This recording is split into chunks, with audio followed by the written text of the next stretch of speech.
नमस्कार. मिती ग्रुप प्रस्तुत साहित्य रंग या कार्यक्रमात आपल्या सगळ्यांचं स्वागत आहे. साहित्य रंगाच्या प्रत्येक भागात लेखक, कवी यांची ओळख तर आपण करून घेतोच आहोत, पण त्यांचं साहित्य सुद्धा आपल्याला त्यांच्याकडनं ऐकायला मिळतंय. त्यामुळे या प्रातिनिधिक साहित्याचा विचार करत असताना गेल्या 20-25 वर्षात किती विविध प्रकारचं लिखाण झालंय, ते साहित्य रंगाच्या एका प्लॅटफॉर्मवर तुम्हाला एकत्रितरित्या पाहायला, ऐकायला मिळणार आहे. आजच्या भागातही हेच वैविध्य राखत सहभागी होत आहेत प्रसिद्ध लेखक गणेश मतकरी आणि प्रसिद्ध कवी आदित्य दवणे. दोघांचेही स्वागत आहे. नमस्कार. नमस्कार. नमस्कार. नमस्कार. गणेश आणि आदित्य, मला सांगायला खूप आनंद वाटतो की ही मालिका जेव्हा आम्ही सुरू केली तेव्हापासून आजपर्यंत आणि यापुढेही अर्थातच एक वेगळं व्यक्तिमत्व, ज्या व्यक्तिमत्वाची साहित्यिक म्हणून सुद्धा एक वेगळी ओळख आहे, ती ओळख अधिक अधोरेखित करणारा असा हा आपला कार्यक्रम आहे. आणि त्या आपल्या कार्यक्रमाच्या निमंत्रक आहेत शिवसेना नेत्या, महाराष्ट्र विधान परिषदेच्या माननीय उपसभापती डॉक्टर नीलमताई गोऱ्हे यांनाही मी निमंत्रित करते. नीलमताई, स्वागत आहे. नमस्कार. आज दोन तरुण मंडळी आपल्याकडे आलेली आहेत आणि आजच्या काळाचं लेखन खऱ्या अर्थाने त्यांच्या लेखनातनं आपल्या समोर येत आहे. आपण त्या दोघांचं स्वागत करावं अशी मी विनंती करते. नीलमताई. अतिशय सर्जनशील, त्याचबरोबर वेगळ्या प्रकारनी साहित्य हाताळणारे असे दोन तरुण आपल्या समोर आहेत. मला विशेष असं वाटतं की आपण घराणेशाहीवरती खूप चर्चा करतो, पण घराण्याच्या वारशाचा काही उल्लेख किंवा त्याचा बडेजाव किंवा तसं काही न करता प्रचंड, ज्याला आपण म्हणून की जमिनीशी वास्तवाशी नातं जोडून स्वतःची लिखाणाची ऊर्जा आणि सर्जनशीलता जपलेले दोघही जण हे लेखक आहेत. आदित्यनी तर नावामध्ये मला वाटतं आदित्य प्रवीण दवणे असं लिहिलेलंच नाहीये. प्रवीणजींनी मला सांगितलं होतं की माझा मुलगा खूप छान कविता करतो, त्यामुळे माझ्या लक्षामध्ये आलं कविता वाचल्यावरती किती वेगळे लेखक आहेत. आणि कविता तर प्रत्येकाला, मी नंतर त्याच्यावर बोलीनच, परंतु त्यातली अनुभूती आणि त्याचबरोबर जाणीव, परत पावसाचे दिवस आणि अशा वेळेला कुठल्याही वयाची माणसं असतील तरी सुद्धा त्यांच्या भावनांना साथ घालणारं असं साहित्य आपल्याकडे आहे आदित्य. आणि गणेश मतकरी यांनी तर मला असं दिसते की उद्योग, वेगवेगळ्या प्रकारचे चित्रपट क्षेत्र, समाजामधले अनेक प्रकारचे प्रयोग विशेषतः जे केलेले आहेत त्या देशात आणि परदेशामध्ये. आणि त्यांची जी नावच आहेत सगळी ललित याची कादंबरी, कथासंग्रह, installations, imaginary, butterfly effect, free call.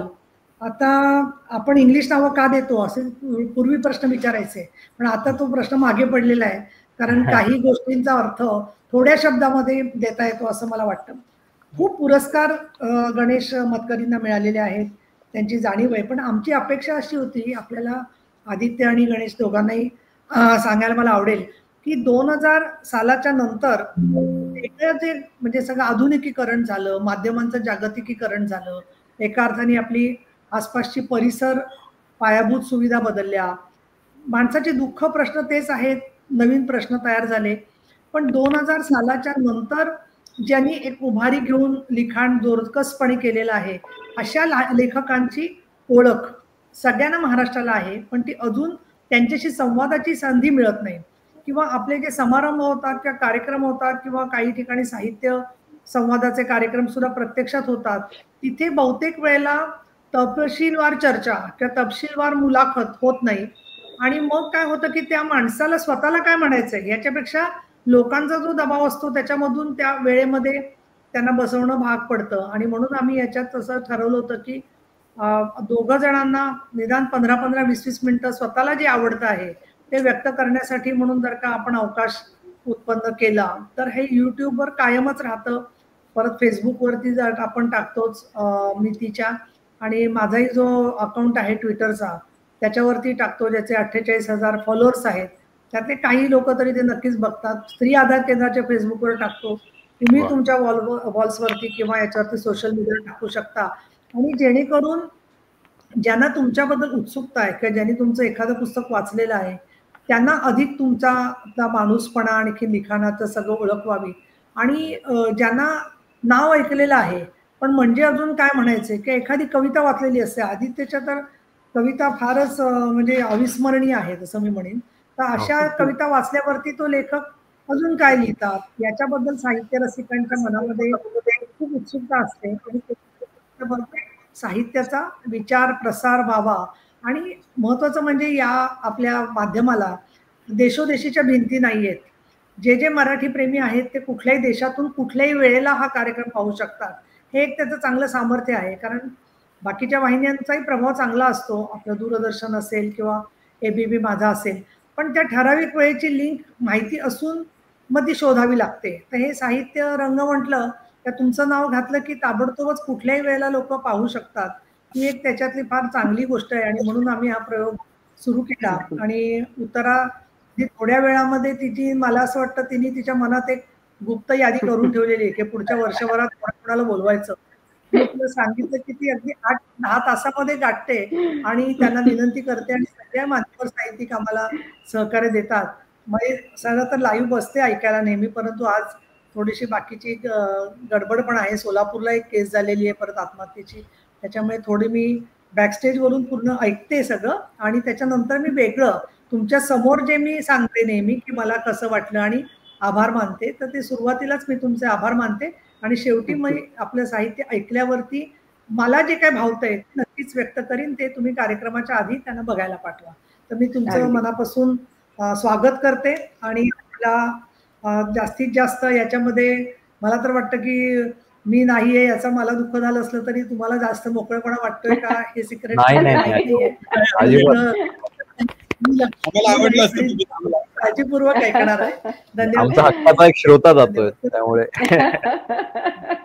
नाही, त्या बॅकस्टेजने ऐकतीलच सगळं. त्यामुळे नीलमताई तुम्हाला बॅकस्टेजला राहण्याची मी विनंती करते आणि त्याप्रमाणे यांचं सगळं साहित्य तुम्ही ऐकालच आणि त्यानंतरची तुमची टिप्पणी ही खूप महत्वाची असते. त्यामुळे नीलमताईंना आपण विनंती करूया की त्या बॅकस्टेजला जातील आणि आपण आपला कार्यक्रम पुढे सुरू करूया. खरं तर गणेश आत्ता म्हटलं तसं की तुमची पूर्ण ओळख सुरुवातीला करून देणं हे खूप महत्वाचं आम्ही मानतो. कारण तुम्ही आत्ता जे वाचाल ते प्रातिनिधिक असेल, पण तुम्ही काय काय लिहिलंय, नेमकं कोणते कोणते विषय हाताळलेत हे आपल्या लेखकांना, आपल्या सगळ्या इतर लेखकांना, आपल्या इतर वाचकांना कळायला हवं. यासाठी पुन्हा एकदा एक वेगळी ओळख आपण करून देऊया.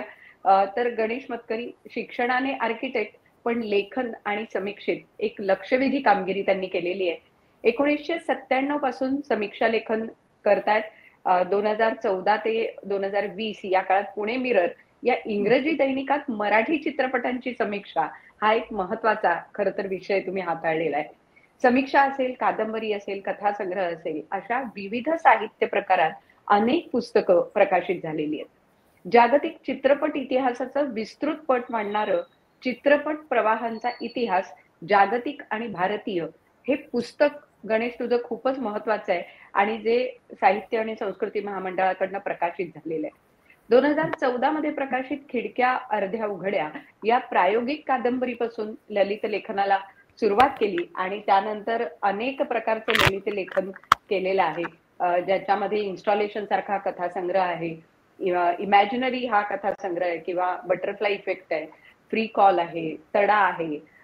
त्याचबरोबर जसं ललित लेखन आहे त्याचप्रमाणे समीक्षा लेखन खूप केलेलं आहे.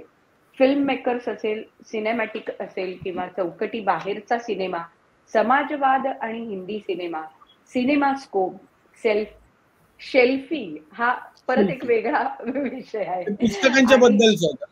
पुस्तकांच्या बद्दलचा आहे. त्यामुळे साहित्याची समीक्षा सुद्धा शेल्फी मध्ये केलेली आहे. त्यामुळे इतक्या विविध प्रकारचं लेखन गणेश तू केलेलं आहेस. त्याचप्रमाणे रत्नाकर मतकरींच्या श्रेष्ठ कथा याचं संपादन केलेलं आहे. त्यामुळे रत्नाकर मतकरींचं लिखाण आम्हाला नेहमीच आवडत आलं, पण ते संपादित एकत्र रूपाने तुझ्या या संपादित पुस्तकामुळे आम्हाला बघता येणारे, वाचता येणारे ही खूप महत्वाची गोष्ट आहे. त्याचप्रमाणे चित्रपट लेखनातही तुझा महत्वपूर्ण वाटा आहे. वेलकम जिंदगीची पटकथा आणि संवाद, भाई व्यक्ती की वल्ली पूर्वार्ध आणि उत्तरार्धाची पटकथा तू लिहिलेली आहेस. पांघरुणचा सहलेखक तू आहेस. दे धक्का 2 जो आला त्याचेही संवाद तू लिहिलेले आहेस. आणि इन्व्हेस्टमेंट या चित्रपटाला 2013 साली जो राष्ट्रीय पुरस्कार मिळाला त्याचं सहदिग्दर्शन तू केलेलं आहेस. शॉर्ट या लघुपटाचा जर्मनीमध्ये जो चित्रपट महोत्सव झाला किंवा आंतरराष्ट्रीय चित्रपट महोत्सवात त्याचा सहभाग असणं हा खूप महत्वाचा आहे, ज्याचं दिग्दर्शन तू केलेलं आहे. आणि चेक रिपब्लिक मधल्या कार्लोवी वारी चित्रपट महोत्सवामध्ये राष्ट्रीय आणि राज्य चित्रपट पुरस्कारांच्या ज्युरीमध्ये सुद्धा तुला तुझा सहभाग झालेला आहे. आणि अर्थातच अनेक अनेक अनेक पुरस्कार तुला मिळालेले आहेत. केशवराव कोठावळे पुरस्कार असेल, लोकमंगल पुरस्कार असेल, किंवा अवा वर्टी पुरस्कार आहे, आपटे वाचन मंदिराचा पुरस्कार आहे, पुण्याचं जे मराठी ग्रंथ संग्रहालय आहे, राजेंद्र बनहट्टी कथा पारितोषिक आहे, सुभाष भेंडे नवोदित लेखक वाङ्मय पुरस्कार आहे. तर या सगळ्या पुरस्कारांनी देखील तुझ्या साहित्याचा सन्मान हा झालेला आहे. त्यामुळे आज यातली एक प्रातिनिधिक कथा, तडा ही जी कथा आहे त्यातला काही भाग आज तू आमच्यासाठी वाचून दाखवणार आहेस. हो, सुरुवात करू. हो. हा आपण भाग त्यातला वाचणार आहोत, त्यामुळे मी थोडीशी त्याची पार्श्वभूमी देतो की कुठे आहे तो. मुळात तडा हा कथा असा आहे की माझ्या जनरली माझ्या कथा असतात त्यांचे जे त्या संग्रह जे असतात ते एका थीमच्या कथा त्याच्याशी जोडलेल्या बऱ्याच वेळा असतात. तसं तडा हे जे शीर्षक आहे त्याचं, ते साधारणपणे त्या सगळ्या कथांमध्ये थीमॅटिकली तडा हा शब्द जोडलेला आहे. त्यामुळे एक प्रकारचा जी फ्रॅक्चर्ड रियालिटी असते किंवा नात्यांमधला जो एक प्रकारचा हे होणं, काही मध्ये तडा जाणं, अशा पद्धतीच्या एलिमेंट्स त्याच्यामध्ये सगळ्या कथांमध्ये कॉमन आहेत. तडा ही जी त्यातली शीर्षक कथा आहे त्याच्यामध्ये आता मी जो भाग वाचतोय त्याची बॅकग्राऊंड थोडीशी द्यायची तर त्याच्यात असं आहे की एक मुंबईमध्ये काम करणारा आणि एका गावामध्ये कोकणातल्या वाढलेला एक विक्रम नावाचा एक दिग्दर्शक आहे. आणि त्याला रियुनियनच्या निमित्ताने गावामध्ये बोलावलं जातं आणि तिथे त्याला एक मित्र तेव्हाचा भेटतो, सुदेश म्हणून, आणि ते दोघं गाव फिरायला बाहेर पडतात. अशी त्याच्यानंतर ते येतो हा एक एवढं. त्यामुळे त्याची थोडीशी बॅकग्राऊंड मी दिली. रिजन्सीच्या पायऱ्या उतरून आम्ही उजवीकडे निघालो तशी थोड्या अंतरावरच आठवड्याच्या बाजाराची जागा होती. जवळच्या झाडांमध्ये मगाशी बाल्कनीतून मला ती नीट दिसली नव्हती, पण आता माझ्या लगेचच ती लक्षात आली. जेमतेम 8:30चा सुमार होता, पण रस्त्यावरची गर्दी बरीचशी कमी झालेली होती. दुकानं बंद व्हायला लागली होती. मला उगाचच मुंबईची आठवण यायला लागली. एकदा मुंबईची सवय झालेला माणूस पुन्हा गावात परतू शकत नाही असं म्हणतात. ते खरं असल्याबद्दल मला कधीच शंका वाटली नव्हती, पण अशा वेळी ते अगदी पटून जायचं. बाजाराच्या चौकापासून थोडं पुढे गेलं की मारुतीचं एक छोटेखानी मंदिर होतं. मंदिरासमोरच्या गल्लीत आम्ही पुन्हा एकदा उजवीकडे वळलो आणि अचानकच जुने दिवस परतून आल्यासारखा भास झाला. हा रस्ता पाहिलेला होता. शाळेपासून बाजाराच्या दिशेला जायचा हा शॉर्टकट होता. आणि मी, शिर्के, इतर काही जण, हा बरोबरचा सुदेशही सायकलवरून भरधाव जाण्यासाठी तो वापरत असो. आताच माहित नाही, पण त्या दिवसात तरी त्याला काही नाव नव्हतं. तो बाजाराकडे जात असल्याने आम्ही आमच्यात त्याला बाजार गल्ली म्हणायचो. बाजार गल्ली तेव्हा नुसतीच वाट असल्यासारखी होती. आता त्यावर डांबर होतं. एका बाजूला पाणी जाण्यासाठी चॅनल करून त्यावर जाळी टाकलेली होती. पण तेवढं सोडलं तर फार फरक नव्हता. इथे तशी वस्ती विरळ होती. काही जुन्या पद्धतीची कौलारू घरं होती, तीही अंतरावर. मध्येच कोणीतरी उत्साहाने बॉम्बे फॅशनच्या नावाखाली सिमेंट कॉन्क्रीटचं दुमजली कुरूप घर बांधलं होतं, पण ते क्वचित. घरासमोर रस्त्यावर नव्हती. कुंपणालगत असलेल्या झाडीतून त्यांची उतरती छपरं नाही तर गच्च्या दिसायच्या. लोखंडी गेटांमधून मागचं घर, गॅरेज, आवारात उभी असलेली एखादी गाडी किंवा 1-2 मोटरसायकली, असं काही बाई दिसायचं. क्वचित एखाद्या घरातलं कुत्रं आमची चाहूल लागताच वेंबाट भुंकत यायचं आणि त्याच्या नादाने आजूबाजूच्या घरांमधले कुत्रेही सूर धरायचे. 5-1 मिनिटं चालल्यावर एक माडाची बाग लागली आणि अचानकच माझ्या लक्षात आलं की या रस्त्याचा चेहरा मोहरा अजून पूर्वीसारखाच का आहे ते. या रस्त्यावर फारशी गर्दी का पोचली नाही ते. माडाची बाग ओलांडली की या रस्त्यावर एक सेमेटरी होती. मुस्लिम सेमेटरी, कब्रस्तान. माझी आई सुद्धा म्हणायची की या रस्त्याने जाऊ नका, अशुभ आहे रस्ता असं. मला कधीच अशुभ बिशुभ काही जाणवलं नाही. उलट मला हा परिसर फार आवडायचा. कब्रस्तान तसं चिकार जुनं होतं, पण गावातही मुस्लिम समाज फार नसल्याने त्याचा आकार फार मोठा नव्हता. रस्त्याच्या दोन्ही बाजूला ते पसरलं होतं. रस्त्याकडेच्या तारेच्या कुंपणातून कबरींचे पांढरे चौथरे दिसत आणि मागे कसली तरी पैठी इमारत होती, ती पांढरीच. कुंपणालगत 4-5 पांढऱ्या चाफ्याची झाडं होती, अस्ताव्यस्त वाढलेली. त्यावरून कबरींवर आणि रस्त्यावरही पांढऱ्या फुलांचा सडा पडे. मला नेहमीच ती उचलून घरी न्यायचा मोह व्हायचा, पण आई ती लागलीच उचलून फेकून देईल ही खात्री असायचीच, त्यामुळे मी ते टाळत असे. आठवला का रस्ता? आपण यायचो बघ नेहमी इथून. तुझी ती BSA कंपनीची सायकल होती, लाल रंगाची, खडखड आवाज करणारी, आठवतं? सुदेश म्हणाला तसा मीही हसलो. माझी ती सायकल माझ्या डोळ्यासमोर उभी राहिली. बाबांच्या तरुणपणची सायकल होती ती, चिकार जुनी. बाबा मला एकदा म्हणाले सुद्धा होते की खूप जुनी झाली, तुझ्यासाठी आता नवीन सायकल घ्यायला हवी. पण घेऊ घेऊ म्हणता ते कधी जमलंच नाही. हे बोलल्यानंतर पुढे 6 महिने देखील ते राहिले नाहीत. 2-3 महिन्यातच नदीच्या एका पात्रात बुडून नदीच्या पुलावर ते मासे मारायला जात. त्या पुलावरूनच पडून बहुधा रात्री उशिरापर्यंत ते आले नाहीत. तेव्हा मला घरी थांबवून आई शिर्केकडे गेली. त्याच्या दादांची इथल्या पोलिसात ओळख होती. त्यांना काही करता येईल का विचारण्यासाठी. ते गेलेही होते म्हणे स्वतः उठून चौकीत. पण काही उपयोग झाला नाही. दुसऱ्या दिवशी सकाळी घरी आली ती बॉडीच. माझ्या डोळ्यात अचानक जमलेलं पाणी या अंधारात सुदेशला दिसणार नाही याची मला खात्री होती, पण आवाजात काही बदल जाणवू नये म्हणून मी ठसका आल्यासारखं केलं. हो, आठवतं की. न आठवायला काय झालंय? बाजार गल्ली म्हणायचो आपण. आणि मग विषय बदलून त्यालाच विचारलं, ते कब्रस्तान आहे का रे अजून तसंच? आहे की, तो म्हणाला. पण फुल कपॅसिटी झालंय. आता वापरत नाहीत ते. जुन्या माळाजवळ एक नवीन जागा घेतली त्यांनी, पण ती इतकी छान नाहीये. छान जागा काय करायची कब्रस्तानाला? तिथे पण इथल्यासारखी मर्जी नाही की काय तिला रात्री उंदडण्यासाठी छान जागा द्यायला? मी मोठ्याने हसलो, पण सुदेश गप्पच राहिला. मर्जिनाच्या उल्लेखाबरोबर तो चपापल्याचा त्या अंधारातही माझ्या लक्षात आलं. कुठे रात्रीच्या वेळी भलते विषय काढतोस? सुदेश म्हणाला. मी आकाशात पाहिलं, चंद्र कुठे दिसत नव्हता. खरं सांगायचं तर मला ते कब्रस्तान जेवढं आवडायचं तेवढीच ती मर्जिनाची गोष्टही. रोमॅन्टिकच होती ती. घाबरण्यासारखं काही नव्हतंच त्यात. शिवाय ती तद्दन खोटी असल्याचं आम्हाला त्या वयातही लक्षात येत होतं. आता गोष्ट म्हणजे काही फार इलॅबोरेट नव्हती, छोटीशीच होती. गाव जेव्हा खूपच लहान होतं तेव्हा, म्हणजे आमच्या जन्माच्याही कितीतरी आधी, इथे रस्ता बिस्ता काही नव्हतं. नुसती ही सेमेटरीची प्रॉपर्टी होती. जेव्हा रस्त्याची गरज पडली तेव्हा कबरींच्या मधूनच तो काढला गेला आणि सेमेटरीचे 2 भाग झाले. त्यातल्या एका बाजूला रस्त्याच्या अगदी जवळ चिकटलेली जी कबर होती त्यावर कुणा मर्जिनाचं नाव कोरलेलं होतं. कदाचित त्या नावाने इन्स्पायर होऊन किंवा या कबरीचं असं चमत्कारिकपणे रस्त्याला चिकटलेलं पाहून कोणीतरी सुपीक डोक्याच्या माणसाने त्याभोवती एक प्रेमकथा रचली. या मर्जिनाचा म्हणे एक प्रियकर होता, त्याचंही काहीतरी असं बरंचसं नाव होतं, पण मी ते कधीच विसरून गेलो होतो. तर काहीतरी कारणाने म्हणे यांचं प्रेम अपुरं राहिलं. दोघांनाही या कब्रस्तानातच दफन करण्यात आलं, पण शेजारी शेजारी नाही. तो अमीर बाप का बेटा असल्याने त्याचा नंबर त्याच्या घराण्यातल्या थोरथोर लोकांबरोबर लागला आणि मर्जिना बिचारी एकटीच एका बाजूला फेकली गेली. जेव्हा मधून रस्ता काढला गेला तेव्हा तर त्यांची ताटातुटत झाली. तो या बाजूला तर ती त्या. आता गावात असं म्हटलं जायचं की दर पौर्णिमेच्या रात्री 12 वाजता ही मर्जिनाची कबर रस्ता ओलांडून आपल्या प्रियकराला भेटायला जाते. यावेळी जर तुम्ही इथे असलात आणि जर तुम्ही त्या कबरीला रस्त्यावरून सरकत इथून तिथे जाताना पाहिलं तर काय होईल म्हणत ते एवढ्या वर्षानंतर नीटचं आठवत नाही, पण काहीतरी म्हणत, म्हणजे निर्वंश, पुढल्या जन्मी हाल अपेष्टा, नाही तर मग जनरल बॅड लक वगैरे. ते काही फार महत्वाचं नाही. महत्वाची आहे ती ही मूव्हमेंट, हा प्रवास, प्रत्यक्ष कबरीने फिजिकली इकडून तिकडे जाण्याचा. तो एक ड्रॅमॅटिक घटक सोडला तर या सगळ्या लव्ह स्टोरीला काही अर्थच नव्हता. आता मला सांगा, भूताला कसलं आलंय रस्त्याचं बॅरियर?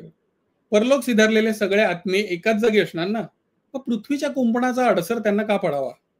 बरं, समजा पडला तरी एखाद्या आत्म्याला इथून तिथे जायचं तर तो कशाला आपल्याबरोबर अख्खी कबर हलवेल? पुन्हा त्या चौथऱ्याच्या दगडविटांचं काय, तुटायच्या नाहीत का त्या? बरं, एवढं अवजड काही गेलं तर जमिनीवर त्याच्या खुणा नसतील का? रस्त्याकडेला भिंत नव्हती, तारेचं कुंपण होतं, ते कसं दर पौर्णिमेला तुटत नाही? आता विचारायचे म्हटले तर असे अनेक प्रश्न विचारता आले असते, पण अशा आख्यायिका गावांना आवडतात, त्यामुळे कोणीच ते प्रश्न विचारण्याच्या फंदात पडलं नव्हतं. माझा या सगळ्यावर विश्वास नव्हता, पण विषय गप्पा मारायला मस्त होता. मला आठवतंय, मी आणि शिर्के तासनतास त्या विषयावर गप्पा मारत बसलोय. शिर्केचा तर प्लॅन होता एखाद्या पौर्णिमेला जायचं आणि स्वतःच पाहून यायचं खरंच काही आहे का ते. मी तेव्हाही तसा रॅशनलच होतो, त्यामुळे मी म्हटलं मी काही येणार नाही. तो गेला होता का हे काही मला आठवत नाही. कदाचित मला काही बोलला नसेल किंवा बोललाही असेल एखाद वेळेस, पण फार काही न झाल्याने मीच विसरून गेलो असेल. माड संपले आणि सेमेटरी आली. ती बरीचशी मला आठवत होतं तशीच होती, फक्त आम्ही लहान असताना होते त्याहून अधिक दिवे आता रस्त्यावर लागले होते. कदाचित सुरक्षिततेसाठी, कोणी तोडफोड करू नये म्हणून असतील, नाहीतर कदाचित अशा बोगस अफवा थांबवण्याचा कोणाचा तरी प्रयत्न असेल. पण शेवटी अफवा त्या अफवाच, त्या थोड्याच अशा सहजासहजी आटोक्यात आणता येतात. रस्त्याला चिकटलेल्या मर्जिनाच्या कबरी शेजारी एक स्ट्रीट लॅम्प होता, ज्याच्या प्रकाशात ती उजळून निघाली होती. मी रस्त्यावर पडलेलं एक चाफ्याचं फूल उचललं. पूर्वी आईला मी इथे फुलं उचलणंही आवडत नसे, पण आता ना ती होती ना बाबा. कोण थांबवणार होतं मला फुलं उचलण्यापासून? थँक्यू. बापरे. भन्नाट प्रेम कहाणी असं म्हणायला हरकत नाही. पण हे प्रश्न मात्र पडले, म्हणजे जे तू प्रश्न म्हणालास की हे विचारता आले असते, ते प्रश्न मात्र आमच्याही मनात पडले. पण तरी सुद्धा ती कथा भावूक करून जाते. म्हणजे तू म्हणलास तसं की कोकणात अशा प्रकारच्या दंतकथा असतात आणि त्या वर्षानुवर्ष असतात, पुढे ते जातात. छान होतं. गावांना अशा दंतकथा आवडतात, त्यामुळे ते प्रश्न उगाच विचारत नाहीत. खरंच आहे ते. अगदी अगदी. त्यामुळे खरंच वेगळी म्हणजे आणि अशा प्रकारे खरंच आहे की नात्यांमध्ये तडा गेलेल्या कितीतरी गोष्टी असतील. म्हणजे तू जो मध्यवर्ती धागा त्याचा सांगितलास, तर तो खूप सुंदर वाटला की खरंच आहे ना, हे वास्तव आहे आणि त्या वास्तवाची विविध रूप तुझ्या त्या कथासंग्रहात नक्कीच आम्हाला वाचायला मिळतील. त्यामुळे मी वाचकांना सांगेन की मूळ कथासंग्रह आता नक्की वाचा. ती उत्सुकता आमच्या मनात निश्चित आहे. आदित्य, तुझ्या कवितांकडे वळूया, पण त्यापूर्वी पुन्हा एकदा तुझाही परिचय करून देऊया. आदित्य, वरिष्ठ महाविद्यालयात व्यवस्थापन विषयाच्या अध्यापनाचा 7 वर्षांचा तुझा अनुभव आहे. म्हणजे मगाशी जसं गणेशच्या बाबतीत म्हटलं तसं त्याचं एक पूर्ण स्किल वेगळं आहे किंवा शिक्षण वेगळं आहे, तसंच तुझंही व्यवस्थापन विषय हा वेगळा अध्यापनाचा विषय आणि साहित्याच्या क्षेत्रात तू आज काम करतोयस. युद्धानंतर हा कविता संग्रह प्रकाशित झाला आणि या कविता संग्रहाची पहिली आवृत्ती वर्षभरात संपवून दुसऱ्या आवृत्तीच्या प्रकाशनाच्या वाटेवर ती आवृत्ती आहे आणि ते पुस्तक आहे. याबद्दल तुझं मनापासून अभिनंदन. काव्यहोत्र असेल किंवा कालाघोडा फेस्ट, किताबखाना, बृहन्महाराष्ट्र संमेलन भोपाळ आणि अशा अनेक ठिकाणी जाहीर काव्य वाचन तू केलेलं आहेस. मौज, हंस, केसरी, दीपावली अशा अनेक मासिकातून कविता आणि लेख तुझे प्रसिद्ध झाले. एक तू छान कार्यक्रम सध्या करतोय, स्टँडअप पोएट्री असा एक प्रयोग त्याला म्हणता येईल, तुझे माझे नाते सांग. तर अतिशय सुंदर तो कार्यक्रम होतोय. मी स्वतः तो कार्यक्रम अनुभवलेला आहे, त्यामुळे अतिशय सुंदर तो लोकांसमोर सादर होतोय. द पोएट्री क्लब हा नवोदितांसाठी मंच सुरू केलेला आहे आणि त्यात प्रस्थापित आणि नवोदित यांचा संगम, कवितांचा कट्टा ठाण्यात सुरू केलाय. तर तोही एक अतिशय उत्तम उपक्रम. 2024 मध्ये गेल्याच वर्षी 40 दिवसांचा 10 राज्यातून भारत भ्रमण तू केलंस आणि डायरी देशाटनाची हे तुझं सदर सध्या महाराष्ट्र टाइम्स मध्ये सुरू आहे. ते सगळ्यांनी आवर्जून नक्की वाचावं. कोमसाप संस्थेचा सुलोचना मुरारी नार्वेकर लक्षवेधी पुरस्कार तसंच गंधार युवा पुरस्कार तुला मिळालेला आहे. नातवंडांच्या कविता हा सामाजिक जाणीव असलेला कार्यक्रम, म्हणजे वृद्धाश्रमातल्या आजी आजोबांसाठी कविता वाचन हा कार्यक्रम तू अनेक वृद्धाश्रमांमध्ये जाऊन करतो आहेस, तर त्याबद्दलही तुझं कौतुक. अनेक वृत्तपत्रांसाठी तू लिखाण करतोयस. त्याचप्रमाणे समग्र शिवचरित्राचं हिंदी भाषेतनं कथन पॉडकास्ट स्वरूपात युट्यूब चॅनेलवर आपल्याला सगळ्यांना ऐकता येईल. आदित्य, हाही एक वेगळा प्रयोग आहे. संगीतकार नंदू होनब यांना श्रद्धांजली देणारं असं एक गाणं, म्हणजे संगीतावर आधारित खरं तर एक गाणं तयार झालं, सारे संगीतकार. आणि एक वेगळा प्रयोग पुन्हा झाला की पंडित यशवंत देव, अशोक पत्की, श्रीधर फडके, सुरेश वाडकर, अजित कडकडे, वैशाली सामंत, अवधूत गुप्ते, निलेश मोहरीर यांचा स्वरसाज या गाण्याला मिळालेला आहे. हे एक वेगळेपण आहे. आणि फक्त लढ म्हणा हे तरुणांसाठी एक प्रेरणादायी व्याख्यान तू देतोस आणि 50हून अधिक शाळा आणि महाविद्यालयांमध्ये ते व्याख्यान तुझं सादर झालेलं आहे. तर या सगळ्या तुझ्या कामासाठी पुन्हा एकदा आमच्याकडनं खूप शुभेच्छा. आणि आपल्या पहिल्या सेगमेंटमध्ये तुझ्या काही प्रातिनिधिक कविता आम्हाला ऐकायला आवडतील. काय वाचतोय? तुझे माझे नाते सांग हा कार्यक्रम सध्या महाराष्ट्रावर सुरू आहे. त्यातल्याच काही कविता आणि दुसऱ्या सेगमेंटमध्ये थोड्याशा मी अकॅडमिकल जास्त कविता वाचली. पहिली कविता, आता खरं तर आता सुद्धा आपण हा कार्यक्रम रेकॉर्ड करताना आणि जेव्हा हा प्रसारित होईल तेव्हा सुद्धा मला विश्वास आहे की असेच आत्तासारखे ढग भरून आलेले असतील, पावसाचं वातावरण असेल. सो एक त्या मूडची सुरुवातीची कविता, जिचं शीर्षकच तुझे माझे नाते सांग आहे, यांनी सुरुवात करतो. अशी आहे की भरून येतात ढग तेव्हा भरून येते आतून काही, भरून येतात ढग तेव्हा भरून येते आतून काही, डोळे भरून पाणी होतात वाहू मात्र देत नाही. भरून येतात ढग तेव्हा भरून येते आतून काही, डोळे भरून पाणी होतात वाहू मात्र देत नाही. सगळ्या छातीत होते धुके थंड थंड होते हवा, सगळ्या छातीत होते धुके थंड थंड होते हवा, दिसत नाही भास होतो हळूच अलगद येतो थवा. पक्षी होतात रानभर शोधून देतात तसले फूल, पक्षी होतात रानभर शोधून देतात तसले फूल, पुन्हा पुन्हा झुरते मन आणि पुन्हा रान भूल. मग आपण समजावतो त्या पावसाला की अरे पावसा येऊन जा मोकळा तरी होशील तू, अरे पावसा येऊन जा मोकळा तरी होशील तू, इतकं साचू नये ढगात वीज किती गाशील तू. इतकं सगळं सांगून सुद्धा एक थेंब नाही वृष्टी, इतकं सगळं सांगून सुद्धा एक थेंब नाही वृष्टी. शब्दांच्या या पानांवरती हळवी होऊन जाते सृष्टी. अशा वेळी आठवणींची कातर ओली होते रांग, अशा वेळी आठवणींची कातर ओली होते रांग. काळ्या गच्च आभाळाला तुझे माझे नाते सांग, काळ्या गच्च आभाळाला तुझे माझे नाते सांग. तर ही पहिली कविता या सगळ्या सादरीकरणामधली. माझ्या आयुष्यातली खूप महत्वाची घटना मागच्या वर्षी गेल्या वर्षी घडली. ती म्हणजे एखाद्या कवीचं जेव्हा पहिला संग्रह येतो तेव्हा खूप वेगळ्या प्रकारचं सगळा तो माहोल जगत असतो. आणि ती घटना माझ्या आयुष्यात घडली. आणि युद्धानंतर नावाचा माझा काव्य संग्रह राजहंस प्रकाशनानं गेल्या वर्षी प्रसिद्ध केला. त्याची दुसरी आवृत्ती आता येऊ घातली, आपण मगाशी उल्लेख केला ताई. त्यातली एक कविता सादर करतोय. थोडीशी मला या कवितेची बॅकग्राऊंड सांगावी लागेल, कारण ज्या भावनेतनं ही कविता लिहिली गेली ती खरंच विदारक आहे ती भावना आणि तो सगळा प्रसंग. येमेन नावाचा देश आपल्याला माहिती आहे, म्हणजे जगभर अनेक देश आहेत जिकडे खरं तर आता युद्धजन्य स्थिती आहे. म्हणजे आता मला सांगताना अतिशय वाईट वाटतंय की आपला देश सुद्धा त्या वाटेवरती आहे की मोह त्यात आहे. म्हणजे मिडल ईस्ट मधली काही राष्ट्र असतील, येमेन, इराक, इराण, इस्रायल असेल, त्याच्यामध्ये पुढे आफ्रिका, मेक्सिको, आणि आपल्या भारतात सुद्धा अरुणाचल प्रदेश, काश्मीर धुमसतंय. वाईट वाटतं हा सगळा माहोल अनुभवताना, बघताना. आणि त्याच्यातनच ते सगळे प्रसंग, त्या सगळ्या बातम्या आणि त्या सगळ्या घटना वाचताना ऐकताना जे काही खोलवर मनामध्ये पडसाद उमटत गेले, जे परिणाम झाले मनावरती, त्यातनंच खरं तर आलेल्या सगळ्या संग्रहातल्या कविता आहे. येमेन नावाच्या देशामध्ये एक अशी घटना घडली. हौथी रेबल्स, हौथी बंडखोर नावाचा तिकडे एक समूह आहे. त्यांनी क्षेपणास्त्र सोडलं. कारण बघा कसं असतं, काय देऊ शकतात माणसं. माणूस की हा शब्द तर काळीमाती फासली गेली आहेच, पण एखादा ती किती खालच्या थराला जाऊ शकते. कारण काय देतात बघा माणसं. हौथी रेबल्सने एक क्षेपणास्त्र सोडलं आणि ते चुकून जाऊन एका शाळेच्या बसवरती पडलं. आणि जे स्टेटमेंट त्यांनी बीबीसीला दिलं त्याच्यामध्ये त्यांनी असं म्हटलं की हे चुकून आमच्याकडनं पडलं गेलंय.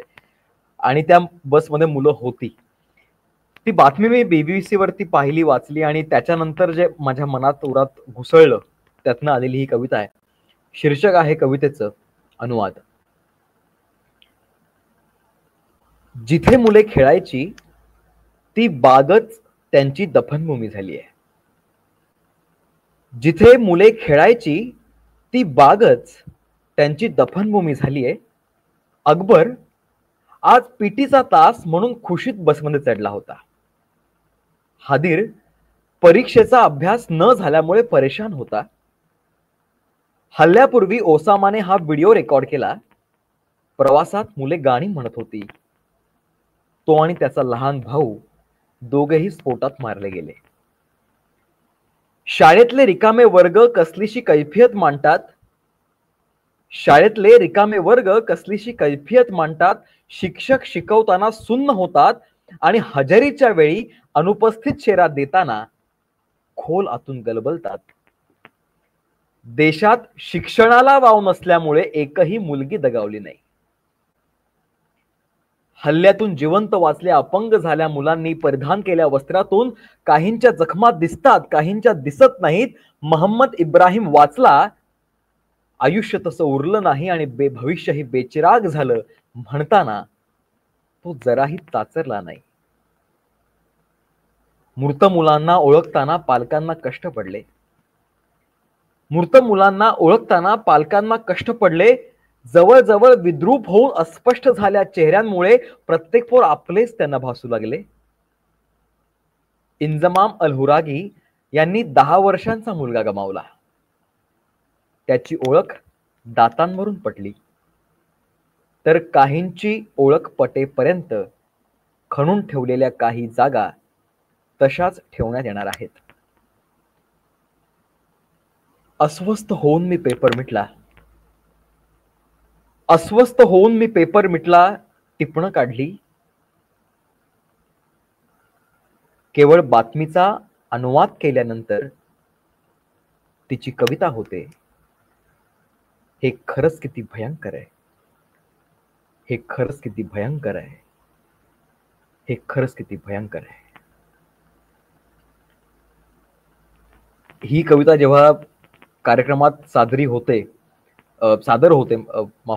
होते, त्या सादरीकरणानंतर एक खोल सन्नाटा त्या सगळ्या सभागृहात पोहोचतो आणि कळतं की ही कविता खरंच जशी हवी तशी आपल्या प्रेक्षकांनी रिसीव्ह केली आहे. ह्या संग्रहातल्या सगळ्याच कविता याच टोनवरती जाणाऱ्या आहेत आणि युद्ध नको हा सगळा विचार मांडणाऱ्या त्या कविता आहेत. आणि मी माझ्या मनोगतात म्हटलंय त्या पुस्तकाच्या संग्रहाच्या की ह्या कविता लवकरात लवकर आउटडेटेड वाटाव्यात, कालबाह्य वाटाव्यात आणि याचा संदर्भ लागू नये या सगळ्या कवितांचा येणाऱ्या पिढ्यांना, अशी खरं तर स्थिती लवकरात लवकर या जगाची व्हावी. आणि तीच खरं तर प्रार्थना माझी या सगळ्या त्या विधात्याला आहे आत्ता सुद्धा, या क्षणी सुद्धा. गेल्या वर्षी आणखीन एक छान गोष्ट खरं तर आयुष्यात घडून गेली. ते म्हणजे मला सोलो ट्रॅव्हलिंग हा माझा काय म्हणतात त्याला, हे माझं पॅशन आहे आणि मला ते करायला आवडतं.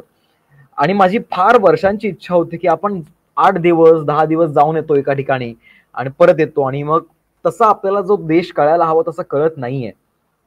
आणि म्हणून गेल्या वर्षी मी ठरवून बॅग भरली आणि 40 दिवस खास आपला पूर्ण देश, पूर्ण म्हणता येणार नाही खरं तर, शक्यच नाही खरं पूर्ण देश, पण 10 राज्य त्या आपल्या देशामधली ही अनवट जाऊन फिरून आलो.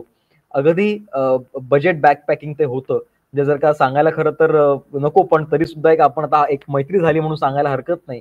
या 40 दिवसांचा जर का मला तुम्ही खर्च विचारलात इन अँड आउट, तर तो फक्त 40,610 रुपये मला आला.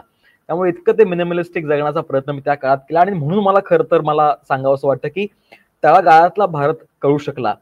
त्यामुळे मला बऱ्याचदा मी जेव्हा सोलो ट्रॅव्हलिंगचे किस्से सांगतो, माझ्या मित्रांबरोबर शेअर करतो, तेव्हा मला 2 प्रश्न बरं का हे मुद्दामून विचारले जातात. त्यातला पहिला असतो तो खरा खोचक असतो, तो म्हणजे की तुझे फोटो चांगले येतात, त्यामुळे तू एकटा जातोस हे खरं तर आम्हाला पटत नाही, तुझे फोटो कसे चांगले येतात हा त्यांना एक मुळात पडलेला प्रश्न असतो. पण प्रवास तुम्ही जेव्हा करता तेव्हा तुमच्यासारखे समधर्मी लोक तुम्हाला भेटतात आणि मग त्या सगळ्या छान छायाचित्रांची सुद्धा आठवण तुम्हाला मिळते. पण दुसरा महत्त्वाचा प्रश्न मला विचारतात लोक तो हा की तुला या काळामध्ये एकट्या प्रवासामध्ये कविता भारी सुद्धा असतील नाही.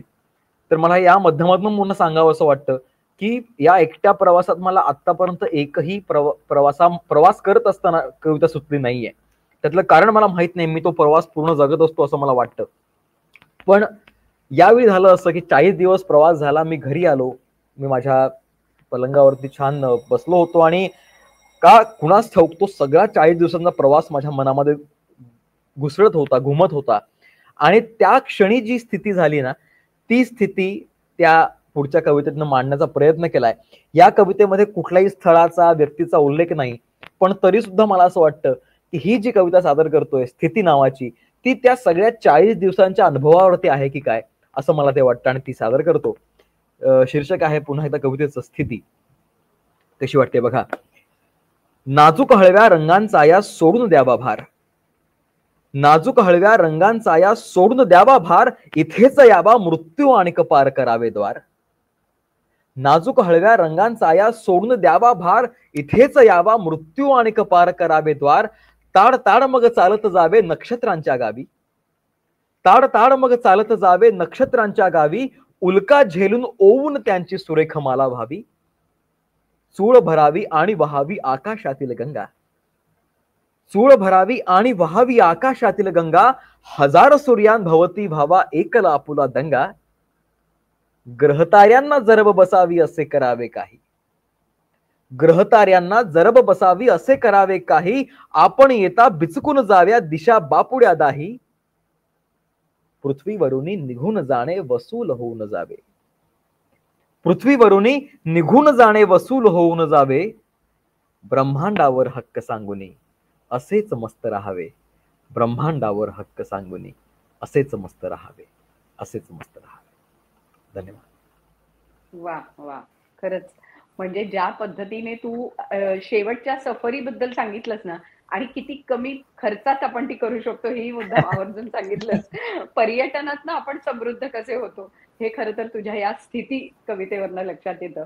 आणि अर्थात येमेन देशात शाळेच्या बसवर झालेलं म्हणजे क्षेपणास्त्राचा हल्ला हे खरंच तू म्हणालास तसं स्तब्ध करणारं असं ते चित्रण होतं अनुवाद या कवितेचं.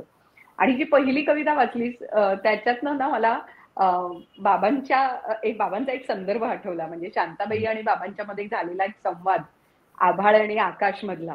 म्हणजे तो किस्सा खरं तर खूप सगळ्यांना माहिती आहे की प्रवीण दवणेंना एकदा शांताबाईंचं आणि त्यांच्या चर्चा चालली होती, तर आभाळ आणि आकाश ह्याच्यामध्ये फरक काय, तर शांताबाई तेव्हा म्हणाल्या होत्या की निरभ्र असतं ते आकाश आणि मोकळं भरून येतं ते आभाळ. तर मला असं वाटतं की भरून येणारे ढग हे खऱ्या अर्थाने ढग दाटून आलेत असं त्या कवितेमध्ये नक्की म्हणावं असं वाटतं.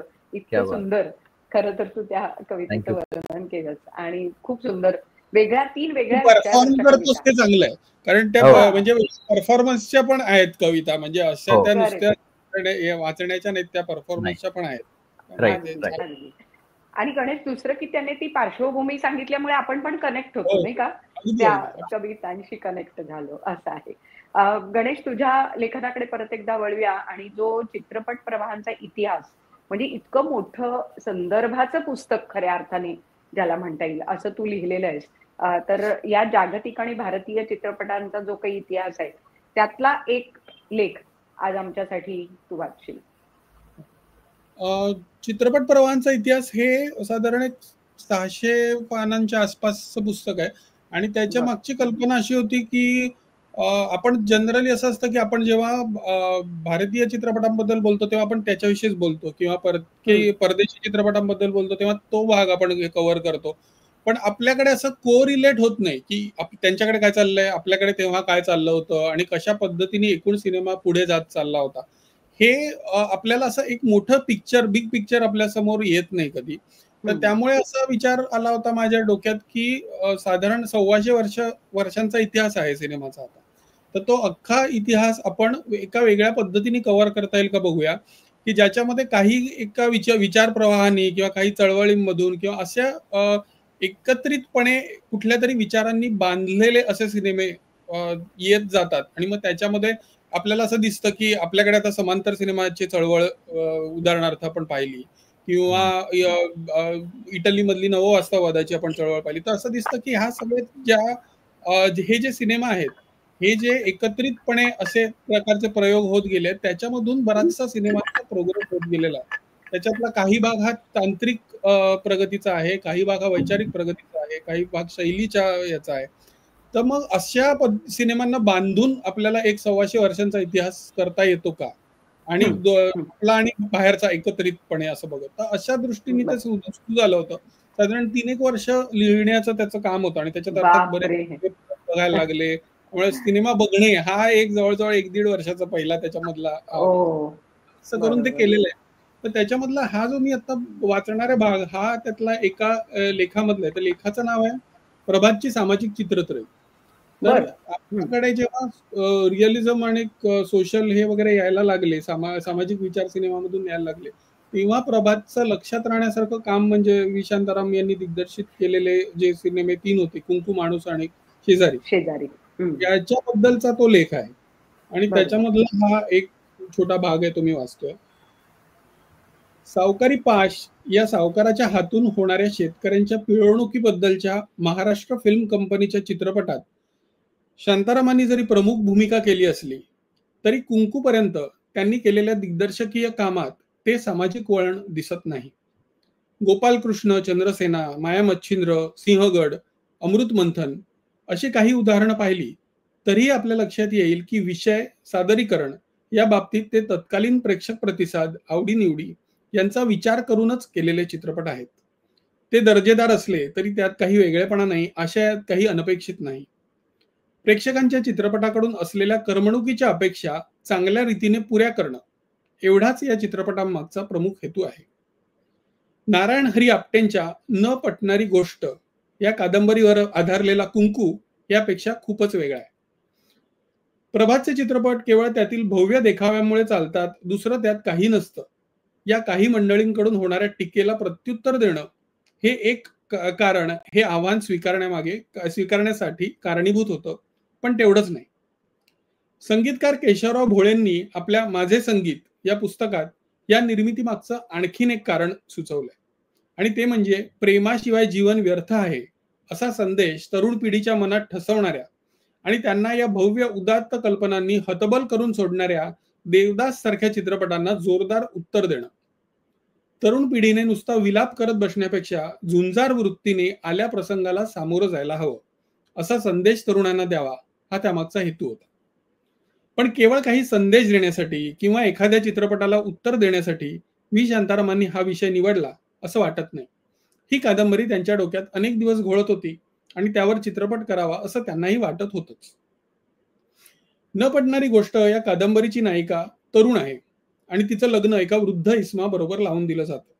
स्वतःला मान्य नसलेला हा विवाह समाजाला मान्य असला तरी तिच्या मनाला पटत नाही आणि ती या नात्याला म्हणजे अप्रत्यक्षपणे समाजाने स्त्रीवर लादलेल्या अन्यायाला सतत विरोध करत राहते असं हे कथानक आहे. सावकारी पासच्या निमित्ताने जेव्हा शांताराम बापू नारायण हरी आपट्यांच्या संपर्कात आले तेव्हा या दोघांमध्ये आपट्यांच्या साहित्याबद्दल बरीच चर्चा होत असे.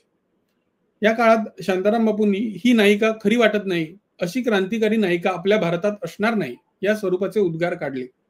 त्यावर आपट्यांनी सांगितलं की ही कादंबरी सांगलीमधल्या एका विवाहितेच्या आयुष्यावर आधारित आणि संपूर्ण सत्य आहे जे शांताराम बापूंना अधिकच प्रभावित करून गेले. प्रभातमध्ये शांताराम बापू भागीदारांपैकीच एक असल्याने त्यांना विषय आपल्याला हवा तसा निवडण्याचं स्वातंत्र्य होतं. त्यामुळे सामाजिक विषय हाताळावा असं मनात येताच त्यांनी न पटणारी गोष्ट करण्याची तयारी दाखवली हे समजण्यासारखं आहे. प्रेम हा विषय तसा लोकप्रिय, त्यात त्याला चित्रपट कथानकाच्या काळाचं शैलीचं बंधन नाही. तो जसा पौराणिक चित्रपटात येऊन जाऊ शकतो तसाच ऐतिहासिक सामाजिक चित्रपटातही येऊ शकतो. देवदास नंतर बहुतेक चित्रपटांमध्ये प्रेमकथेचं स्थान पक्क झाल्यासारखं होतं. त्यामुळेच कुंकू चित्रपटाचा विशेष हा वाटतो की त्यात प्रेमाला जराही स्थान नाही. किंबहुना मूळ कादंबरीत नायिकेचं पूर्वाश्रमी एका तरुणाबरोबर प्रेम प्रकरण असल्याचा संदर्भही कुंकू चित्रपटात काढून टाकण्यात आला आहे. चित्रपटाचं पडद्यावर येणारं नाव कुंकू अथवा न पटणारी गोष्ट आहे. या दिवसात वितरणाच्या सोयीसाठी महाराष्ट्र पलीकडचा प्रेक्षक मिळावा म्हणून प्रभातचे चित्रपट 2 भाषांमध्ये वेगवेगळे चित्रित होत. त्याचप्रमाणे कुंकूची हिंदी आवृत्ती होती जिचं शीर्षक दुनिया न माने असं देण्यात आलं. इंग्रजी शीर्षक द अनएक्सपेक्टेड असं आहे. न पटणारी गोष्ट, दुनिया न माने आणि द अनएक्सपेक्टेड या तिन्ही शीर्षकांमधून समाजमान्य घटनेशी घेतलेली फारकत सूचित होते. पण त्या तुलनेत कुंकू जे मराठी आवृत्तीचं प्रमुख शीर्षक आहे ते अतिशयच वेगळं आहे. किंबहुना जर कोणी केवळ त्या शीर्षकाकडे आणि तत्कालीन चित्रपटांकडे पाहिलं तर हा सिनेमा सौभाग्याची महती पटवण्यासाठी काढलेला आहे की काय असा समज व्हावा. पण चित्रपटाचं नाव हे एकाच वेळी विरोधाभास साधणारं आणि तरीही कथाविषयाशी समर्पक असं आहे. नायिका नीरावर लादलं गेलेलं सौभाग्य, त्या विरोधात तिला द्यायला लागलेला लढा आणि तिचे पती काकासाहेब यांनी शेवटी ते कुंकू पुसताच तिच्या मनात सुरू होणारं द्वंद्व या रचनेच्या दृष्टीने पाहिलं तर नाव अतिशय अर्थपूर्ण आहे. 1950च्या दशकात सत्यजित राय यांनी खरा वास्तववाद भारतात रुजवल्यावर आणि नववास्तववादी चित्रपटांचा प्रभाव जाणवायला लागल्यावर ज्या प्रकारे अभिनयाची शैली बदलली तितका बदल या चित्रपटात दिसणं अशक्यच आहे, कारण ही या प्रकारच्या प्रयोगांची सुरुवात आहे. त्यामुळे अभिनयाच्या शैलीत किंवा संवादांमध्ये रेखीवपणा डोकावतो. तरीही तोवरच्या भारतीय चित्रपटांपेक्षा कुंकूची एकूण हाताळणी ही वेगळी जाणवण्यासारखी आहे. त्याबरोबरच कुंकूचं आधुनिक असणं, इतर चित्रपटांपेक्षा वेगळं असणं त्यातल्या व्यक्तिरेखांच्या, खास करून नीराच्या वागण्यातून स्पष्ट होतं. नीराचा लढाऊपणा चित्रपट सतत अधोरेखित करतो. स्त्रीची प्रतिमा कायम दुय्यम, परस्वाधीन दाखवण्याची चाल आपल्या चित्रपटांमध्ये सुरुवातीपासूनच आहे. समांतर सिनेमाने हे चित्र बदलण्याचा काही प्रमाणात प्रयत्न केला, तरीही व्यावसायिक चित्रपटांमध्ये हा बदल पुरेशा प्रमाणात झालेला नाही. आज पाऊण शतकाहून अधिक काळ उलटूनही भारतीय चित्रपटांमधल्या अधिकतम नायिका या शोभेच्या बाहुल्या बनण्याहून फार वेगळं काही करताना दिसत नाही. त्या पार्श्वभूमीवर आपल्यावर अन्याय झालाय हे तर्कशुद्ध रीतीने मांडून त्याचा जाब विचारणारी नायिका 1937 साली प्रदर्शित झालेल्या चित्रपटात दिसणं हे आश्चर्यकारक आहे. कुंकवामागची संकल्पना, स्त्रीचा आणि पुरुषाचा धर्म, पतीचा हक्क आणि त्याच्या मर्यादा यासारख्या गोष्टींवर नीरा विचार करते, बोलते, लॉंगफेलोची कविता गाऊन दाखवू शकते आणि तिचा एकूण वावरच तत्कालीन स्त्री पुरुषांना आपापल्या भूमिकेबद्दल जागरूक करणारा आणि आत्मपरीक्षण करण्याची गरज भासवणारा आहे. थँक्यू.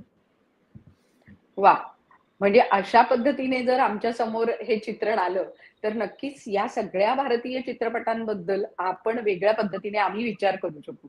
त्यामुळे एका दृष्टीने समीक्षात्मक ललित असं हे लेखन झालं असं म्हणायला हरकत नाही. आणि त्यामुळे हा एक भाग जो होता, प्रभातचे चित्रपट आपल्याला सगळ्यांनाच, म्हणजे कुंकू, माणूस, शेजारी ही त्रयी ही खरोखरच तू म्हणालास त्याप्रमाणे त्यावेळच्या सामाजिक भान आणि सामाजिक स्थिती यावरचं एक भाष्य अतिशय समीक्षात्मक. हे नेहमीच मला वाटतं अधिक पोचणारं जर असलं ना तर त्याचा उपयोग असतो. नाहीतर नुसतं आपण दुर्बोध लिहू शकतो, पण ते दुर्बोध लिहिलं तर मग त्याचा वाचणारा जो वाचक असतो तो एक फारच मर्यादित असा स्वरूपाचा होतो.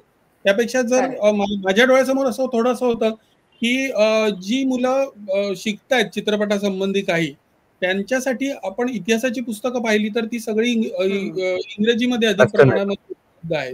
त्यामुळे त्यांना एक ऍक्सेसिबल काहीतरी एक इन पॉइंट मिळावा इतिहासामध्ये या दृष्टीने आणि त्यांना इंटरेस्ट वाटेल अशा पद्धतीचं ते काहीतरी लिहिलं जावं मराठीमध्ये. बरोबर.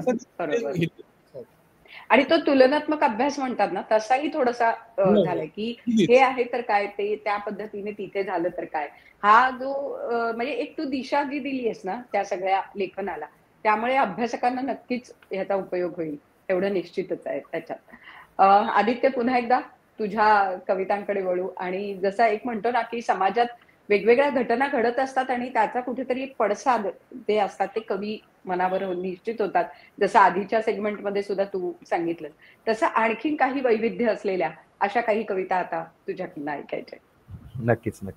आता काय म्हणतात, ज्या कॉलेजमध्ये वावरतो मी, जे प्राध्यापक आपण त्याचा उल्लेख केला, या वातावरणाचा कुठेतरी परिणाम तुमच्या मनावरती होतो आणि मग कधीतरी मग अशा प्रेम कविता लिहून घेतल्या जातात बऱ्याचदा स्वतःकडनं. तर अशी एखादी एक कविता प्रेमाची ठेवतो आणि मग पुढे थोड्याशा वेगळ्या प्रकारच्या, कारण तू प्रेम कविता वाचली नाहीस तर तुला कोणी कवी म्हणणार नाही. त्याच्यामुळे प्रेम कविता हवीच. नाही, अगदीच, ते आता मॅन्डेटरी आहे. पण ते मी ती वाचतो. एक चारोळी ताई तुमच्या समोर ठेवतो आणि मग ती प्रेयसीच्या केसांवरती केलेली कविता आहे, तर ती घेतो.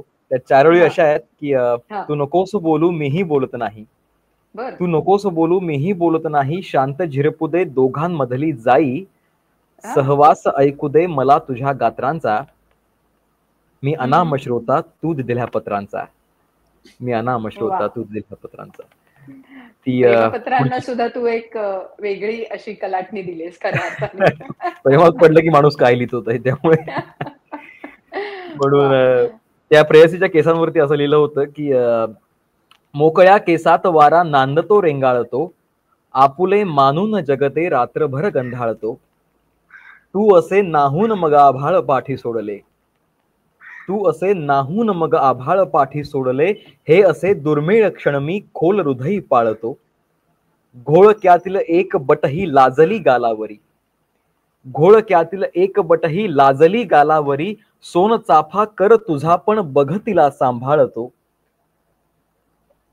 भांग आहे वाट जणू ती चालली क्षितिजाकडे, भांग आहे वाट जणू ती चालली क्षितिजाकडे, सदन क्षितिजी बांधतो अन पायपीट मी टाळतो. एकले हे फूल फुलुनी धन्य मग झाले खरे, एकले हे फूल फुलुनी धन्य मग झाले खरे. कृष्णही रजनीतुनी का एक तारा माळतो. काल आधी कैक वेळा तू अशी आलीस पण, काल आधी कैक वेळा तू अशी आलीस पण, सांगना ग आजही का मी तुझ्यावर भाळतो. सावळ्या काठावरी आजन्म काळा डोह हा, सावळ्या काठावरी आजन्म काळा डोह हा. आतुनी हुंकार येता गूढ निर्झर ढाळतो. भरजरी कादंबरी तू वाटते संपू नये, भरजरी कादंबरी तू वाटते संपू नये. अलक वर्णन चार पाने सारखी मी चाळतो, अलक वर्णन चार पाने सारखी मी चाळतो.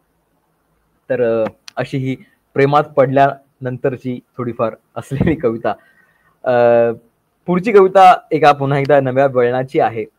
आता ज्या प्रकारचं कवितांमधलं वातावरण बघत आलोय किंवा बघतोय, बऱ्याचदा असं वाटतं की खरं तर कवींमध्ये, लेखकांमध्ये इतकी खरं तर ताकद असते की ते खरंच खूप वेगळ्या प्रकारचा समाज घडवू शकतात. पण ज्या प्रकारे आज कविता बऱ्याचदा वेगळ्या प्रकारच्या आश्रयाला गेलेली आपण दिसते, तेव्हा एक वेगळी भावना मनात निर्माण होते आणि विचार करू लागतं मन की नक्की कविता म्हणजे काय. तर हे पुन्हा एकदा माझ्या कवितेतनं मांडलं गेलेलं माझे विचार असतील आणि त्या कोणावरती भावना लादत नाहीये, पण माझ्याकरता कविता म्हणजे काय ते थोडस आजच्या स्थितीचा आढावा घेता घेता मांडण्याचा प्रयत्न करतो. शीर्षक आहे हेच की कविता म्हणजे. कविता म्हणजे अविचल कवितांचे निद्रिस्त सांगाडे पाहताना मनात निर्माण होते इच्छा की निदान आता तरी कवितेनं बॉम्ब व्हावं. असं वाटू लागलंय आता की कविता बांधता यायला हवी पोटाला आणि स्लीपर सेल बनून घुसता यायला हवं गद्दारांच्या दंगलीत, म्हणजे कवीलाही उद्ध्वस्त होता येईल त्याच्या कवितेसह. तेवढंही नसेल शक्य तर कविता कमीत कमी फुल्ली लोडेड AK-47 बनू शकते. ती जळजळणारं ऍसिड तरी होऊ शकते. इतकंही नसेल शक्य तर कविता किंवा इतकंही नसेल शक्य तर निदान सूर्याची धार होऊ शकली असती कविता, किंवा घट्ट मूठ आवळलेली गुद्दा झाली असती कविता, किंवा तिला होता आलं असतं थुंकी सकट आवेशात झाडलेली एखादी सणसणीत शिवी, तरी धन्य झाला असता कवी. पण यातलाच काहीच घडत नाही. कविताच होते चित्ता आणि कवी जातो सती, किंवा कबर होऊन कवी हताश परततो मुठभर शेवटची माती सोडून. या चिरनिद्रिस्त कवितांना किमान आता जाग येऊन कवीची गचांडी यांनीच पकडून लिहून घ्यावं स्वतःला आणि उडून जावं फिनिक्स पक्षासारखं मागे उरली राग झटकत. नकाशांना प्रमाण न मानता त्यांनी भटकावं कुठेही कसंही. त्यांनी बसावं समाजाच्या निष्पर्ण फांदीवरती फूल होऊन, यावं वांजपणाच्या कडेवर निरागस मूल होऊन. कवितेनं मेघांकडे डोळे लावून बसलेल्यांचं उत्तर व्हावं, गाभाऱ्याकडे नेणाऱ्या पायरीचा पत्थर व्हावं. कवितेला खरं सांगतो खूप काही होता येईल, ज्याला जे जे हवं ते तिला देता येईल. गझल शेर 4 ओळी मुक्त छंद साल्या जाती, वृत्त बित्त गाल गागा नियमबद्ध सारी नाती. कविता म्हणजे नाही फक्त कागदोला अक्षर खेळ, रक्त मांस विरघळलेला कविता असतो काळीज मेळ. कविता म्हणजे नग्न सत्य ब्रह्मांडावर आहे स्वार. कविता म्हणजे नग्न सत्य ब्रह्मांडावर आहे स्वार. अन्यायातून सोडवणारी भवानीची आगिंधार, अन्यायातून सोडवणारी भवानीची आगिंधार. हा सगळा असा कवितेमधला माहोल जगत असताना, समाजातला माहोल जगत असताना एक आपल्यातला कार्यकर्ता कुठेतरी निर्माण होत असतो आणि असं वाटत राहतं सतत की जरी हे सगळं बाहेर वातावरण असलं तरी कुठेतरी सकारात्मकतेची ज्योत आपल्या मनामध्ये पेटलेली आहे आणि तीच ज्योतीची मशाल होत होत आपण हा प्रवास चालू ठेवला पाहिजे. त्यामुळे कार्यकर्त्याची कविता शेवटी ठेवतो आणि मग आपल्या या सादरीकरणातली शेवटची कविता ज्याच्यातनं सांगायचं की चालत राहणं हे एकमेव सत्य आहे जे आपल्या हातात आहे आणि ते आपण करत राहिलं पाहिजे. तीच कविता ज्या सगळ्या कार्यकर्त्यांचा प्रवास या अलीकडनं पलीकडचा आहे त्यांना समर्पित असलेली. शीर्षक आहे कवितेचं पलीकडे. याच काळ्या रस्त्यावरती उजेड होईल पहाट होईल तोपर्यंत चालत राहा. याच काळ्या रस्त्यावरती उजेड होईल पहाट होईल तोपर्यंत चालत राहा. उजेड होईल चालत राहा. चालत राहा डोंबाऱ्याची पोरसावळी, चालत आहे दोरीवरती काठी घेऊन भूक लागून, तोपर्यंत चालत राहा. लोकमोजके फलकांवरच्या तीव्र घोषणा देता नाही हटले. लोकमोजके फलकांवरच्या तीव्र घोषणा देता नाही हटले. चालत जोवर आहेत लोक तोवर तूही चालत राहा. लाठी बुक्के बसतील त्यांना ते पहा, तोपर्यंत चालत राहा. एक जोगी चालत आहे खूप खूप आधीपासून. एक जोगी चालत आहे खूप खूप आधीपासून. स्पर्शाचीही पादत्राणे नुरली आता. ज्याला नाही पोहोचायाचे कुठेच आता. चालत जोवर आहे जोगी तोवर तूही चालत राहा. एका गावी थांबू नको. एका गावी थांबू नको. पाणी सुद्धा मागू नको. थकू नको. भागू नको. चालत राहा. काटे कुठे येतील जातील. लोक येतील लोक जातील. रडू नको. रमू नको. चालत राहा. रडू नको. रमू नको. चालत राहा. राहील तशी एक नाळ. स्मशानातून येईल जाळ. आशा नको. दशा नको. चालत राहा. वाटेच्याही प्रेमात पड. वळण येईल धडपड. गुंतू नको. संपू नको. चालत राहा. चालत राहा जोपर्यंत हा नकाशा विरत नाही. चालत राहा जोपर्यंत हा नकाशा विरत नाही. जीर्ण जीर्ण होत नाही. उभा आडवा फाटत नाही. रेषा पुसट होत नाहीत, तोपर्यंत चालत राहा. प्रश्न पडेल एके दिवशी कोणासाठी चालत आहोत. प्रश्न पडेल एके दिवशी कोणासाठी चालत आहोत. कशासाठी चालत आहोत. किती वेळ चालत आहोत. चालत आहोत. चालत आहोत. शोध उत्तर प्रश्न होऊन. चालत राहा जन्म होऊन. चालत राहा मृत्यू होऊन. सत्य होऊन मिथ्य होऊन. चालत राहा तथ्य होऊन. जोपर्यंत अलीकडे नाणे आहे. जोपर्यंत अलीकडे नाणे आहे. जोपर्यंत अलीकडे गाणे आहे. चालत राहा तोपर्यंत. तुला याच्या पलीकडे जाणे आहे. तुला याच्या पलीकडे जाणे आहे. पलीकडे जाणे आहे. वा वा. मला ना आदित्य कुसुमाग्रजांची कविता आठवली. चालतो मी सारखा हा चालण्याला अंत नाही. चाललो कोठे कशाला ही आता खंत नाही. तसं आहे हे. आणि खरोखर त्या कार्यकर्त्याचीच भूमिका नाही तर माणसाच्या प्रत्येक माणसाची ही भूमिका आहे की इथून या ठिकाणाहून पलीकडे जाणं आणि तिथून पुढे जात राहणं. हाच तर प्रवास आहे. म्हणजे आयुष्याचा प्रवास ज्याला म्हणता येईल असा तू या कवितेतनं मांडलाच. आणि कवितेला खूप काही होता आलं असतं. म्हणजे होता येतं. हे तू जे कवितेतनं मांडलंस तेही फार अप्रतिम होतं. कविता असतो काळीज मेळ हा शब्द मला फारच आवडला. अप्रतिम असं सादरीकरण तुम्हा दोघांचंही झालेलं आहे. आणि आज यानंतर नीलमताई तुमच्या सगळ्या जे काही वाचन आहे त्याच्यातल्या त्यांना भावलेले क्षण असं मी म्हणेन त्याबद्दल आपल्याशी बोलतील आणि त्या या कार्यक्रमाचा समारोप करतील. आज आदित्य आणि गणेश दोघं जण तुम्ही आम्हाला अगदी वेगळ्या जगामध्ये घेऊन गेलात आणि प्रभातची सामाजिक चित्रत्रयी याच सोबत जो संपूर्णपणे गावाकडचा तुम्ही उदाहरण दिलं आणि त्याच्याबद्दलची जी कथेचा काही भाग वाचलात त्याच्यामध्ये एक लक्षात येतंय की किती माणसाच्या मनाचे पदर असतात आणि त्या पदराच्या मध्ये एक गूढ असं जग असतं. आणि तिथे मला रत्नाकर मतकरींच्या लिखाणाची आठवण येते. तडा या कथेमधला जो तुम्ही भाग वाचलेला आहे तो तडा अनेक बाबतीमध्ये गेलेला असतो. पण एक आपल्या कुटुंब व्यवस्थेचं वैशिष्ट्य आहे की त्यात तडा गेला तरी त्याच्यामध्ये काही वेळेला तरी तो तडा भरून निघण्याची चांगल्या प्रकारची शक्ती असते. त्या दृष्टिकोनातून ही जी मार्जिन आहे ती मी जेव्हा गावोगाव जाते त्याला रिकाम्या रस्त्यावरती कुठे सापडेल का हा प्रश्न माझ्या मनात नक्की येईल. कारण एक उत्सुकता त्याबद्दलची मनात निर्माण झालेली आहे. दुसरं एक बुद्धिवादी विज्ञानवादी माणूस ज्या वेळेला एखाद्या ठिकाणी जातो त्यावेळेला तो सातत्याने स्वतःला समजावत असतो की मी काही त्या भूताकेतांवर विश्वास ठेवणार नाहीये. आणि असं असून मनामध्ये ते डोकावून कुठलं तरी गूढता येत असते. त्याची पण तुम्ही चांगल्या प्रकारची ओळख करून दिली. बदललेल्या सांस्कृतिक कल्पनांमध्ये मित्र काही गोष्टींवर बोलत नाहीये त्याचा अर्थ काय याच्याबद्दलही तुम्ही गूढ आणि उत्सुकता कायम ठेवलीत. आणि प्रभातच्या सामाजिक चित्रमयीच्या मध्ये स्त्रीतल्या बदलाची गोष्ट ज्या सामर्थ्यवान पद्धतीने चित्रपटामध्ये आली आज सुद्धा त्याला तोड नाही असं आपल्याला म्हणता येईल. अशा प्रकारचा हा दोन्ही तुमचं वाचन होतं.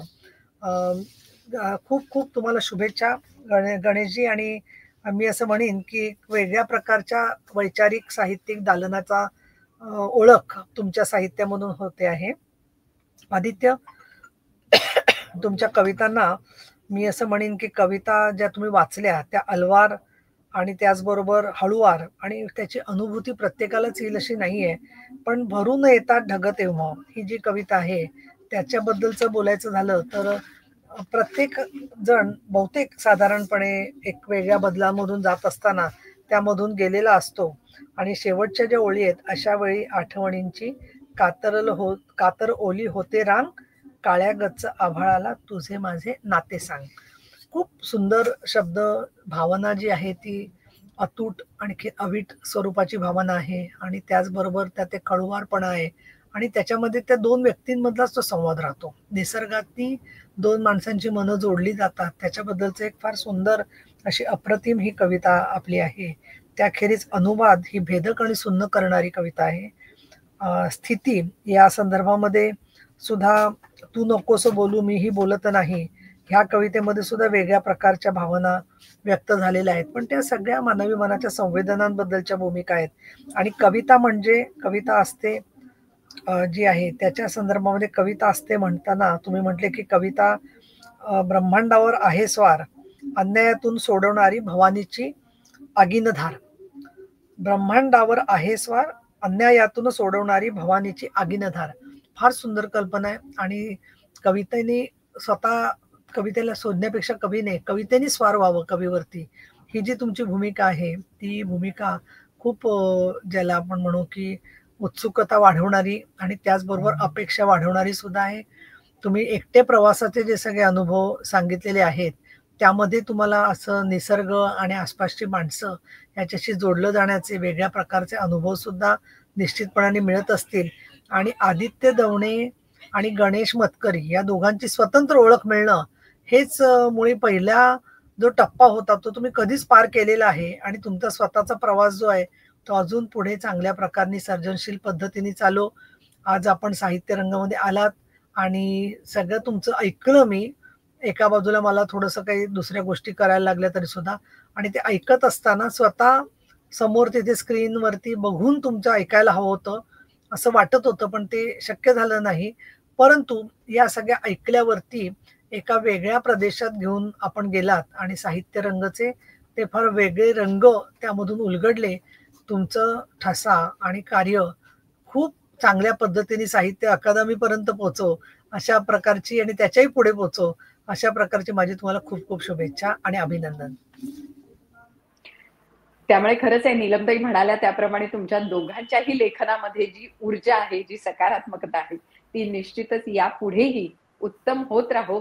तुम्हाला दोघांनाही या कार्यक्रमात सहभागी होता आलं याचा मला आनंद आहे आणि तुम्हालाही मला असं वाटतं निश्चित आनंद वाटला असेल.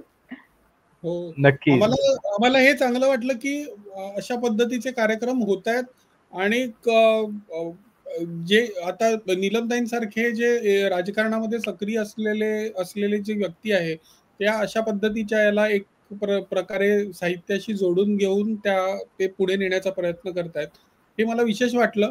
आणि अलीकडे असं बरंच होत आहे की अलीकडे जे गेल्या 20-एक वर्षात लिहिलं गेलंय ते अधिक चांगल्या प्रमाणामध्ये लक्षात यायला हवंय वाचकांच्या, अशी काही प्रमाणामध्ये सिच्युएशन झाली असं दिसतं. तर त्या दृष्टीने रिसेंट लेखकांना एक प्रकारचा प्लॅटफॉर्म उपलब्ध करून देणं या दृष्टीने मला वाटतं अशा पद्धतीचे उपक्रम हे खूप महत्वाचे आहेत. त्यामुळे ऍब्सोल्युटली, आणि मला आम्ही धन्यवाद त्याच्यासाठी. ऍब्सोल्युटली. मला हे ताई ही माझी कवी असल्यामुळे कवी कल्पना वाटेल आणि ती आहेच तशी, पण मला असं फार पूर्वीपासून वाटत राहिलं की ह्या सगळ्या जे राजकारणी सगळे जे घटक आहेत आपल्या मधले ते कार्य करत असतातच, पण एकदा कधीतरी कवी आणि लेखकांना हा सगळा समाज आणि हे करण्याची संधी द्यावी, कारण त्यांच्या मनातलं जग इतकं वेगळं आणि सुंदर असतं आणि ते जर का खरं तर या भोवताली निर्माण करता आलं तर खरंच वेगळ्या प्रकारचा जग आणि भारत आपल्याला बघता येईल. पण मला इकडे मुद्दामून सांगावं असं वाटतं की निदान कविता साहित्य या सगळ्या संदर्भातले दुवे माहिती असणारी व्यक्ती, या सगळ्या प्रकारची आवड असणारी व्यक्ती जरी या राजकारणामध्ये नीलमताईंसारखी जर का आज असेल तरी आणि जे आता खरं तर घडताना आपण चहूबाजूनी बघतोय, वेगळ्या प्रकारचा समाज, वेगळ्या प्रकारचं समाजकारण आहे, वेगळ्या प्रकारचं राजकारण त्या निमित्तानं खरं तर आपल्या सगळ्यांनाच बघता येईल. त्यामुळे नीलमताईंचे आणि उत्तरादायी तुमचे सुद्धा मनापासून आभार. कारण गणेशदादा आहेच, पण अशा सगळे लेखक तुम्ही आज एकत्र आणताय आणि हे डॉक्युमेंटेशन होणं खूप गरजेचं आहे. त्यामुळे युट्यूबच्या माध्यमातून आणि फेसबुकच्या माध्यमातून जेव्हा हे प्रसारित होईल आणि जेव्हा हे तिथे राहील, तेव्हा कदाचित जेव्हा पुढची पिढी येऊन थोडेसे मागचे दुवे बघण्याचा किंवा संदर्भ बघण्याचा जेव्हा प्रयत्न करेल, तेव्हा आमचे चेहरे तुमच्या निमित्तानं पुढे येणार आहेत. त्यामुळे खरंच त्याच्याकरता मनापासून आभार. खरंच आहे. आणि हेच डॉक्युमेंटेशन व्हावं, कुठेतरी एकत्र व्हावं, एका व्यासपीठावर हे सगळे लेखक कवी एकत्र यावेत, हाच खरं तर यामागचा उद्देश. आणि त्याला नीलमताईंचा इतका सुंदर सपोर्ट, या सगळ्या गोष्टीमुळे साहित्य रंग अतिशय उत्तम रीतीने आपल्या सगळ्यांसमोर येते. तुम्हा दोघांचे मनापासून आभार. आणि आपल्या प्रेक्षकांना मला नक्कीच सांगायचंय, पुढच्या शुक्रवारी पुन्हा भेटूया अशाच नव्या लेखक कवींसह. आज इथेच थांबूया. खूप धन्यवाद. धन्यवाद.